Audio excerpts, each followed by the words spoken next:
Good morning, everybody. I'm David Adams on behalf of the Board of Trustees of the Monte Vista UU congregation with just a couple of updates and an important announcement before we begin the service. Today, after the service, our adult RE program, our place in the web of life continues after the service, so please stay around for that. Also, after the service today, our hospitality team will have some wonderful goodies available. They are asking for donations today to contribute a little bit more to the scholarship fund at San Bernardino Valley College in memory of Maddie Scully. And of course, we had that wonderful concert and fundraiser last week. So please stick around for that. Help yourself to some treats. All right, now I have to put on my hard hat.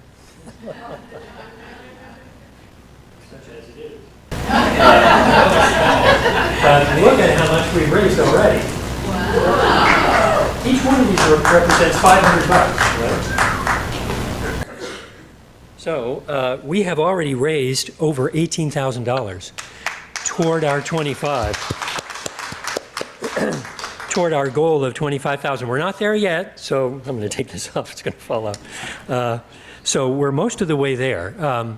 Please contribute if you haven't had an opportunity to do so. It's easy. Just put roof on the memo line of your check and you can place it in the box.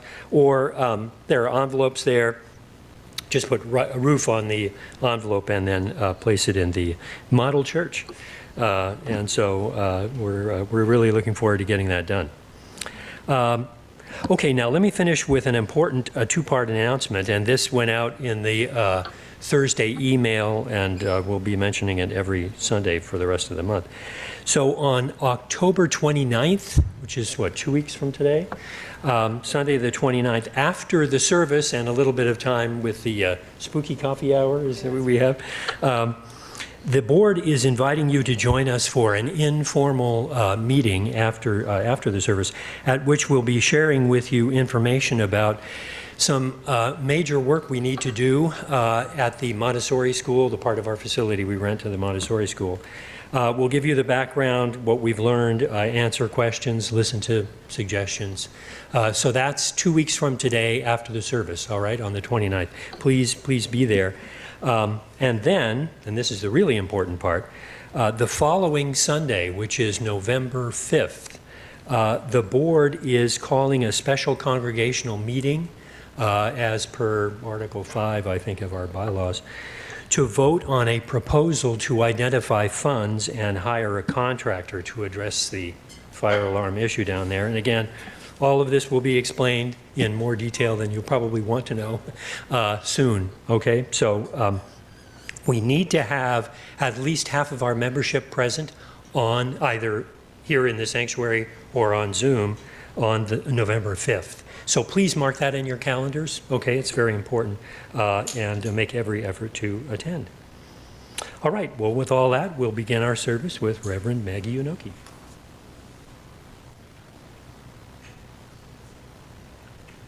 Thank you, David, and thank you, Lily, and good morning, everyone. What a beautiful day and a nice day to be here together. Welcome to all of you joining us on Zoom. We sound the bowl 3 times, yesterday, today, and tomorrow. Once for those who came before, for the ancestors and the founding members of this congregation, whose vision brings us here today, 71 years later. We ring it to honor the Tongva and other indigenous peoples who tended this land long ago and first called it home. We ring it once for those of us here and now. For all of us gathered here, those joining us online, for our staff, our visitors, our friends, our sustaining members, and our partnership congregation in the Philippines, all of whom support and illumine our journey together. And we ring it once for those who will come, for all who will find safe belonging here among us and make MV UUC their spiritual home in the days ahead. Our opening song this morning is one that kept resonating. You know what an earworm is, right? You hear something and it just keeps playing over and over in your ear. But this one was ringing in my heart, and I was singing it all week after what happened last Saturday in Gaza when Hamas attacked Israel and Palestine.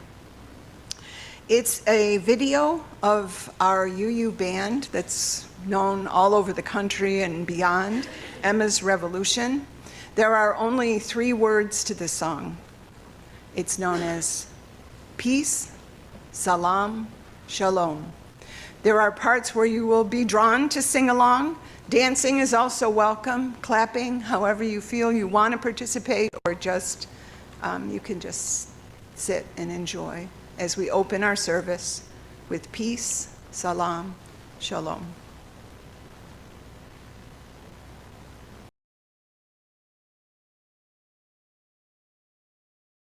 Thank you. And I kind of apologize if you'll be singing that all week long now, but not really. We could sing it as a prayer. May it be so. I invite Sophie to come light the chalice. George will help her.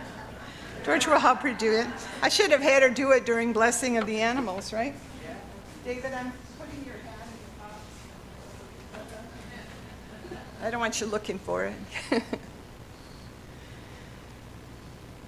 In this free church, we come together without creed, focusing our covenantal mission on the core values of spiritual growth and service that brings justice, equity, and compassion.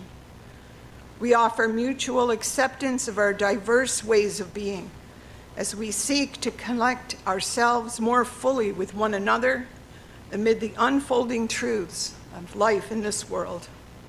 We come together in shared conviction that all people deserve a voice, that community is possible, and that peace is more than a dream. We light this chalice as a beacon of hope for we who have gathered here today, for all who have ever walked through these doors, and for those who may yet find this spiritual home, and for those who need our hope, even if their paths never come this way. But for all of this, and for all those things that we dare to hope for and dream of, we kindle our chalice flame this day. We have a covenant that we read together each week. It is a living document that changes on occasion, but we will always have the right lyric or the right words for you on the screen or in the order of service. This is our covenant that we will agree to today. If you would stand, we'll read it together, and it will be followed by our singing of Spirit of Life. We affirm that love is the greatest purpose of this congregation. The search for truth is our constant star, and service is our prayer. We pledge our hearts, minds, and hands to challenge injustice with courage, to make choices for a healthier planet, and to live out our Unitarian Universalist values every day as beloved community. Thus do we covenant with each other and with all that is sacred in life.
Robert, I'd like to invite you up for our wisdom tale.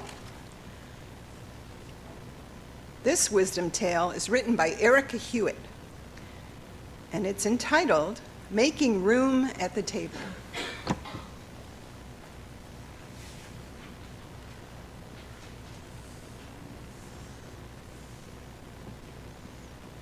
Good morning, everybody. So Erica Hewitt writes, I spend a lot of my Saturday evenings feeling awkward at wedding receptions because most guests don't want to talk to the minister. Are they worried that I'm boring or that I'll look them deeply in the eye and ask about their relationship with God? Either way, being alone with a plate of appetizers is better than going home to finish my sermon. A few weeks ago, though, I was so delighted when a table of wedding guests, who were obviously good friends, waved me over. We're therapists, one of them explained, so nobody ever wants to talk to us either. When they learned that I'm a Unitarian Universalist, the entire group, not all of them white, not all of them straight, exchanged knowing looks. That means you're safe, one of them announced as the others nodded. They told me that they're not religious, but that they trust UU communities to accept them without judgment. It makes you want to cheer, doesn't it, when outsiders praise that faith that you call home? As I smiled politely, I thought about the UUs in my life who are queer, those who live with disability, and those who are people of color. I thought about their countless stories of their lived experience being painted over with the brush of privilege and the harm inflicted upon them, sometimes by people with good intentions. All of us who are Unitarian Universalists know that when it comes to living out our inclusive anti-oppression faith, we can fall short, sometimes in big ways. I do. It was such a gift that at that wedding for me to be received by a group of strangers as if I belonged and to hear them call my UU kindred a haven. Even though I know personally that there's a gap between who they say we are and who we are in practice, those 7 therapists gave me a second gift. They fortified my commitment to doing what I call to keep closing the gap and to transform our communities into havens. We too can be a home for all of those in need. And now, if Riley and the other children present can come up and get our chalice, you guys can sing us out to our classroom.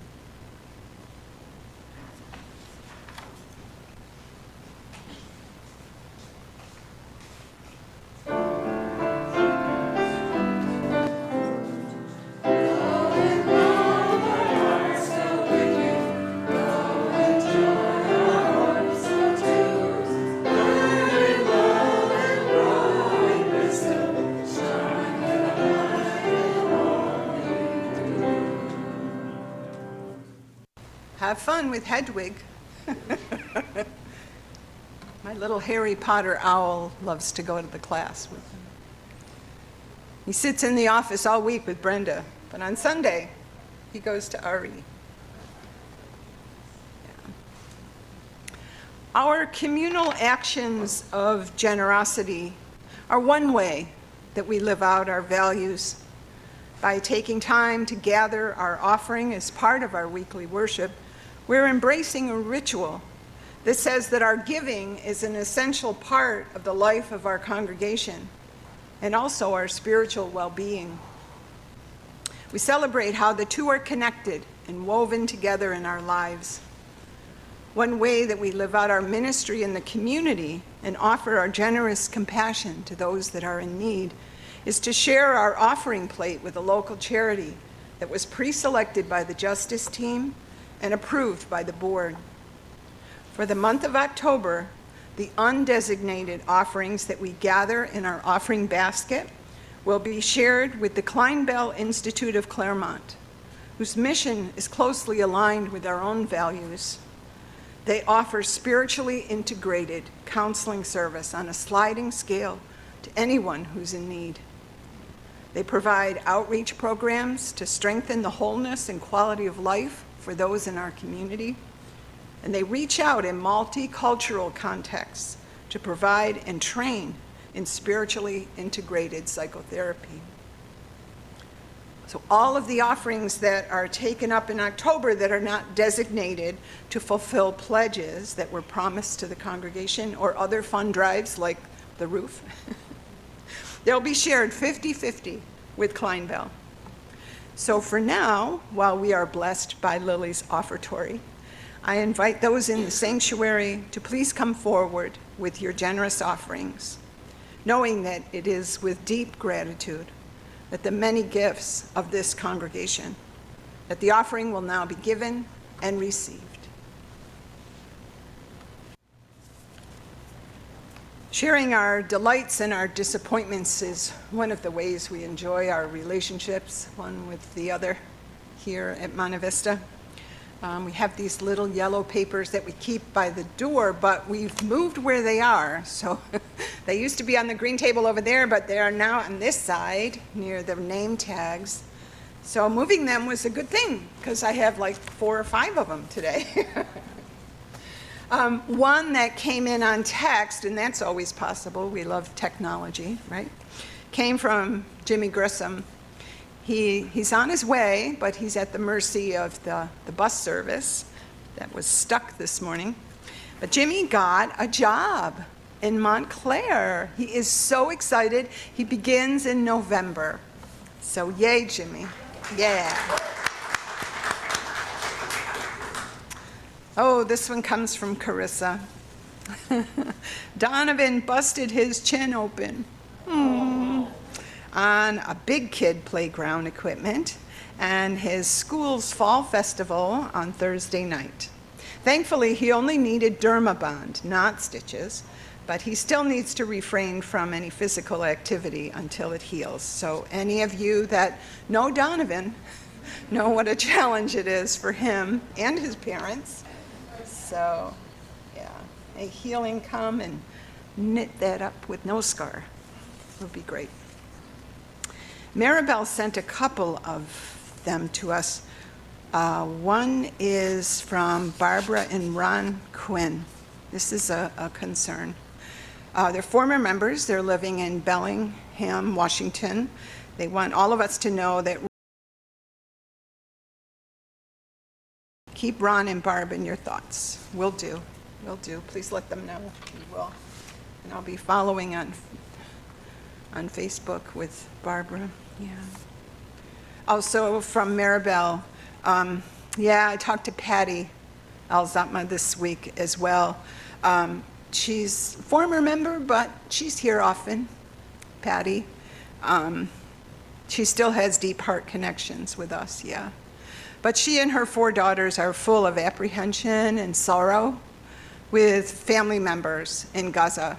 Keep them and all in harm's way in our hearts and prayers, yeah. The reading today will be dedicated to the conditions in Gaza right now. And lastly, a joy, and I wish Alan and Letha were still here to hear us celebrate, but they had last Friday, which was Friday the 13th, it was the 20th anniversary of their first date. So you can wish them happy anniversary when you see them after the RE class, when we have coffee later. I titled the prayer for today, Better Days. There's a song by Eddie Vedder by that title that I really love to listen to. It lifts me often. But I invite you to join me in a spirit of prayer and hear these words and share them with me as we offer them into the sacred space of the universe. Better days. We will see better days, but they're not here yet. And it's becoming quite hard to visualize what the world will be like when those better days arrive and our dreams and visions become real. So for now, let us make these days we have, the days we share, better in meaningful ways, the best we can. Other generations, our ancestors before us, have certainly confronted hard days. We know that they found their way through the Great Depression, the global conflicts of 2 world wars, the Holocaust. Maybe we believe that their days were much harder than what we're under now. Maybe we feel that we should be tougher or stronger, like the heroes and sheroes that we see them to be. But we pause to check our hearts and we sense a cumulative grief from all that we carry of their experience and their stories, still there in our bones and resonating under the heaviness of the additional burdens that we are being asked to carry now. Can we say it is okay not to be okay to ourselves and to one who weeps? Can we lean on one another when we wobble under it all and standing tall is asking too much? Can we come here to give and receive, to inhale and exhale this community's strength? And in the meantime, we'll make each day the best we can. And by doing that, day by day, we will change the world and see better days. Let's enjoy a little shared silence together before our gentle song was requested by our Reverend Ellen. It will be played on video.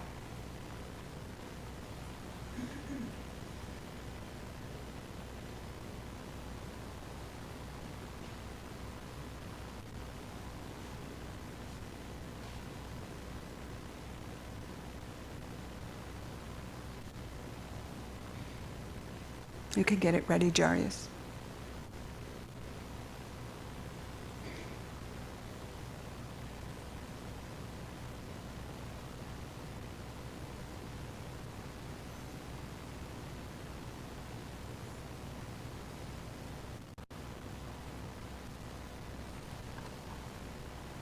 Sing along as you're comfortable.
Our reading today is a reflection by an author, Ori Hanan Weisberg. Forgive me if you have been one of those who have read this online. It is so moving, I wanted to share it here with everyone. There were 3 people I had in mind to do this reading with the male voice, but no one was available, none of the 3, so I kept hearing, okay, I'll do it. So please hear this in Ori's voice. People both here and around the world have checked in to ask how I am. I appreciate this more than you can imagine, but it puts me in a bind as to how to respond beyond affirming my physical safety and that of my children. Those of you who know me personally, or even at length virtually, know that I struggle to restrict my responses to such a question to generalities and formalities. But on the other hand, I've been working over the past year in the wake of radical upheavals in my personal life to restrain my openness. Some see that openness as oversharing, that overburdens them. So responding to this question is challenging. Yet it would be correct to say that I'm fine, because in many senses I am, especially if we contextualize this with how others are doing. And even in this situation, I try to remember that context and try to remember both the morality and usefulness of gratitude. But I don't always find the strength to restrain myself. So for those who want more detail, here it is. I'm angry. This, of course, is to be expected. Joe Strummer once wrote, "Let fury have the hour. Anger can be power. You know that you can use it." He was talking about a rather simple situation of resistance. When anger is directed in one clear direction and it is righteous, then outrage, literally directing one's rage outward, can be an antidote to despair and fear. And if directed effectively, it can be a powerful force for change, or at least survival. But that's not where I am, because I'm angry in so many directions that I struggle to find a center on which to stand. In some senses, all of my angers are pulling me apart. Given this predicament, I want to add a caveat before I particularize them. I am conscious of being an extremist. I may change my view on many things that I have laid out here. I may repudiate them. I may be embarrassed by them. I may be very wrong about some of these things, though explaining to me how I am wrong, even if done in goodwill, likely won't help either of us. At any rate, the question, "How are you?" is in the present. So this is how I am now, a snapshot of this moment. And yes, I'm answering because I know some of you are personally interested, and yes, I'm answering because I need to speak, and I live alone, and because I am Maori. But I also know that some have found value because they've told me so, in my openness and in sharing my views and experience. But nonetheless, I'd like you to keep in mind the most important line in the book of Job. After Job loses everything and is subjected to intense physical and emotional trauma, he cries out to God, demanding an explanation. 3 friends gather to discuss how we might continue to believe in a just and good God and the possibility of a just and good world, and they all mean well. The friend who speaks last, Eliphaz the Temani, holds his most correct position. He is really smart, even wise. He isn't simply an orthodox, small o, apologist for religious dogma demanding fidelity. He probes the problem deeply and calls for a complex subject position and view of God and the world. So after God speaks to Job from out of the whirlwind, and before pivoting to the friend, God is speaking directly to Eliphaz. And after Hashem spoke these words to Job, Hashem said to Eliphaz the Temani, "I am incensed with you and your 2 friends, because you didn't speak to me appropriately like my servant Job." God doesn't commend Eliphaz's powerful theodicy, one that has provided many later rabbinical theologians, Maimonides foremost among them, with great intellectual inspiration. He doesn't say, "Yep, well done, Elushka. You got it right, my brilliant child, and your benighted brother Job just needed to listen to you." but rather, God rebukes him for being too invested in his own argument and his own correctness. The great Jewish historian Amos Funkenstein reads the book of Job as teaching that we don't always deserve answers, but we have the right and even the obligation to demand a hearing, especially in extremis, even if we are wrong or lost or broken or angry. And with that in mind, my answer to the question, how are you, is that I'm angry.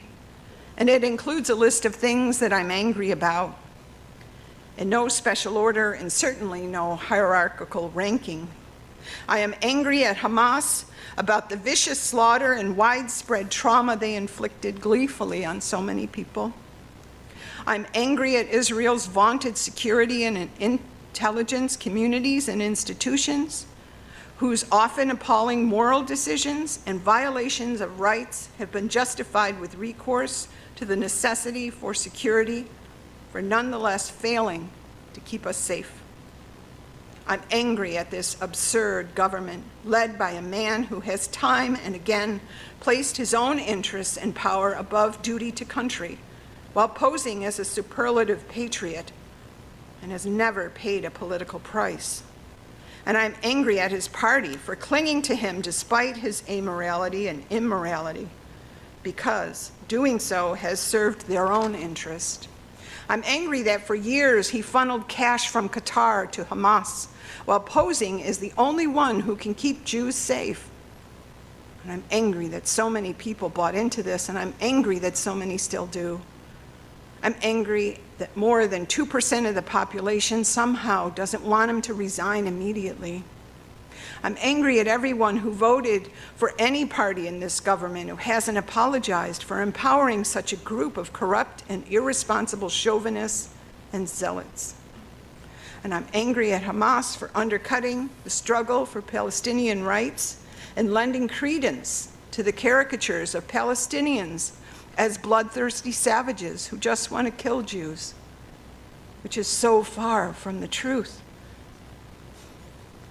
This will not only cost Palestinian lives in the immediate, but it will also set back their pursuit of justice and dignity by decades. They have alienated hard-won support in the international community, and they've made it harder to stand for their recognition, rights, and justice. Here in Israel, it makes answering the refrain that they don't really want freedom, they just want us all dead and gone, exponentially more difficult. And they've reinforced the flawed attitude that any failure of brutality to subjugate others is evidence of the need for more brutality. And I'm angry that the harm that this will perpetuate for Israel and Israelis, now and in future generations on so many levels, dehumanizing themselves and us, dehumanizing us all, and plunging us even deeper into a morass of hatred and violence. There is no security and dignity for Israeli Jews if there is no security and dignity for Palestinian Arabs. I'm angry at those on the right who are already waving this as vindication of their cruelty and hate-mongering. And I'm angry at their glib equivocations that show zero compassion for individual lives. One cannot seek justice for peoples if one isn't seeking justice for people. Justice only comes when we provide safety and dignity for all. I'm angry at the arrogance of so many privileged people with little knowledge and enormous self-righteousness who deny their own implication in a global system that has enabled this situation and glory in accusing others who celebrate or rationalize this slaughter as just desserts, especially those who have never stepped foot here, haven't read 100th of what I've read, and who don't interact and work with Palestinians every day, as I do, yet who like to educate me about the Palestinian suffering that I've witnessed, stay abreast of, and seek to alleviate. There is no justice without humility. my supposed allies on the left in regard to so many causes, including justice for Palestinians, this is not about you. But I'm angry at those who obscure context and discredit it by calling it justification. Understanding something more deeply and broadly doesn't mean one thinks it is just. To any and every brutal situation, some will inevitably respond with brutality and others will not. That brutality is therefore inevitable, but not justified. It doesn't exonerate someone who decapitates a parent in front of their child. It doesn't exonerate someone who throws grenades at people who are dancing. And it doesn't exonerate someone who bombs others. Systemic and historical analysis does not neutralize moral agency and responsibility. When we fail to attend to either, we're part of the problem. I'm angry that someone next to whom I sat Shabbat after Shabbat for years in synagogue went to a music festival and had his arm blown off with a grenade. He applied his own tourniquet and is now a hostage in Gaza with no medical attention to his grave injury, and his parents and sisters, like so many others, are living a nightmare. I'm angry that my youngest child has spent hours with her best friend, keeping her company while she's overcome with fear for her beloved older brother, who was sent out to the front. I'm angry at myself that this is the world and the childhood that I've given to my 3 children. I'm angry that I did not build a career that would have given me a meaningful role of some sort in this crisis. And I'm angry at the reasons that I didn't do so, many of which have to do with an illness I was both born with and that was exacerbated by my experience and failures to overcome it. I'm angry at my supposed allies here in Israel who have refused to recognize that democracy and dignity for only some is a delusion. In fact, it is democracy and dignity for no one. And I'm angry that my country is filled with creative energy and courage when it comes to technology and the arts, but absolutely devoid of any creativity and courage when it comes to politics. And I'm angry that I once found Israel's precariousness romantic, and I thought it provided a more authentic experience of life and greater purity of commitment and affiliation. I'm angry at the dishonestly partial and propagandistic education that informed these sentiments. I'm angry at those who have turned my people's traditions into distorting mirrors of superiority and cudgels of cruelty. I'm angry that thousands of Palestinian children will be killed and traumatized in the next days and weeks. I'm angry that my own children's immediate welfare and that of my people and the immediate welfare of other people and its children are now seemingly mutually exclusive. I'm angry that I don't currently possess a plausible vision for a better future. I'm angry that I live by myself and that the nights are very, very long. I'm angry that this week will forever shape my children's lives and my own. And I'm angry that, unlike Job, I don't have the kind of faith that gives me an address to demand a hearing and express my anger. So if you have read this or heard it, maybe you will have to do it. And I am especially angry that some of you, most of you, who hear these words will feel pain. Each of us has a gap in our life. It's a sacred space that separates where we are, who we are, what we are, from where we would like to be. We might sense it as a call from our deepest purpose, an inaudible voice that wakes us for conversation in the middle of the night on occasion. But on its gentler days, It can be the very loud call that moves us to action and moves us to jump out of bed in the morning. We must truly be mindful with the gaps in our lives. And mind the gap is a call to spiritual growth and increased social awareness. And there are many facets to that gap that we're tending to today. The ways that each of us mind the gap is individuated, and it can be complex. Some know it as a warning. Mind the gap, watch out. For those of us who have been in the UK, you've read it similarly to the front of your order of service and the message we have here behind me. But there are important places where we can plant a flag together as our gap-minding paths do cross and work together. One such place is the gap between us and them. We stand in community as us, and we're looking for ways to live out our interconnectedness with them. We are connected here in many, many meaningful ways, minding all of those gaps in our lives, and we're growing in the ways that we can mind that gap for others.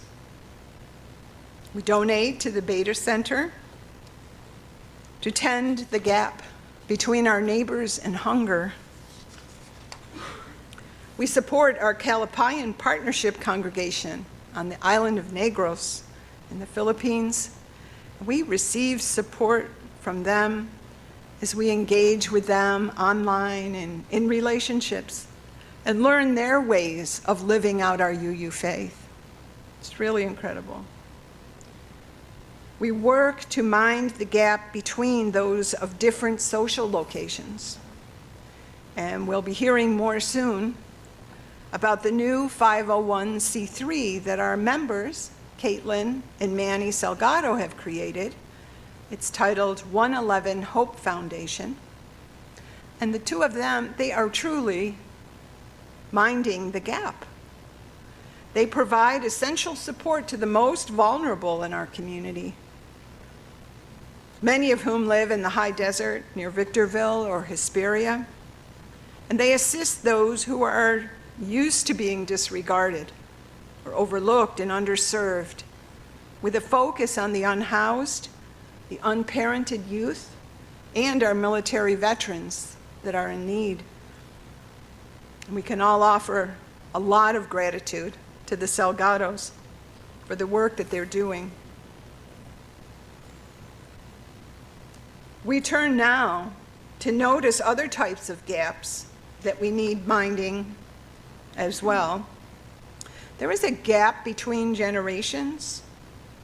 There might be a gap between your self-image and your self-awareness. And I was given the title of Gap Minister when I was serving here in the time between Susan and Pratima. But another very important gap in these tender times is one that's actually widening for many of us rather than closing. And I notice that we can all sense the gap between the amount of unanswered trauma that there is in the world and the capacity that we have to offer more care and more compassion.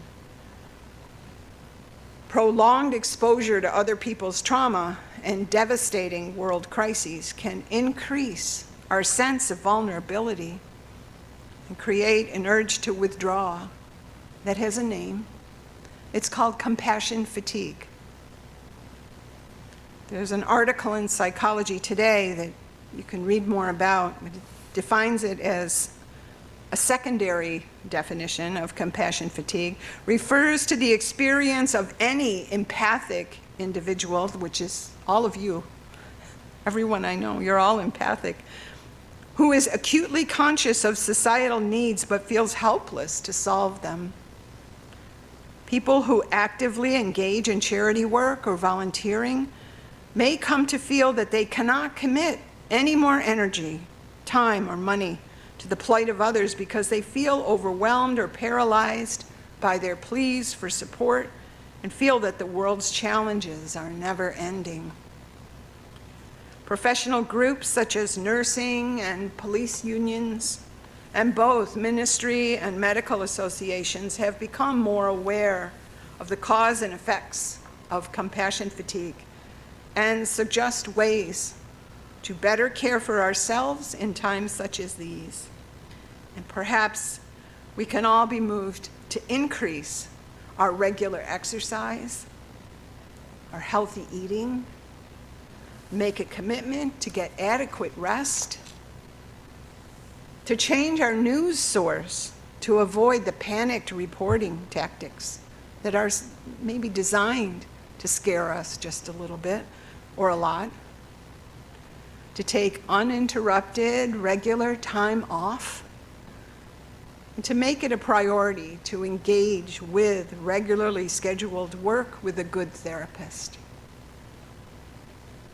They also suggest the setting of good emotional boundaries to keep your life centered and grounded. So minding the gap and sensing our location between softly stressed and doing okay and barricading oneself away from the world is an important monitoring for us all in these times that we're in. So I ask you, be in touch with me. Let's talk. But let's all be on the lookout for the gaps in our lives that need to be minded and be willing to step into the gap on behalf of a way through that will bless us all. Blessed be. Our closing song, our sending song for today is one that I hope you'll take with you into the week ahead. I've got peace like a river. We're only going to sing 3 of the 6 verses, number 1, 3, and 6 if you're following in the hymnal, but the lyrics are on the screen as well. Let's sing out. Stand as you're comfortable.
And Sophie, if you will come extinguish our chalice, please. And George will help you. We will read our benediction to one another that is in your order of service and maybe on the screen. There it is. Thank you, Jaryus. We leave this gathered community, but not our connection or our sense of belonging. In this hour together, we have inspired our hearts, shared our faith, and expanded our care for the world. So until we gather again, let's be strong, be well, and be kind.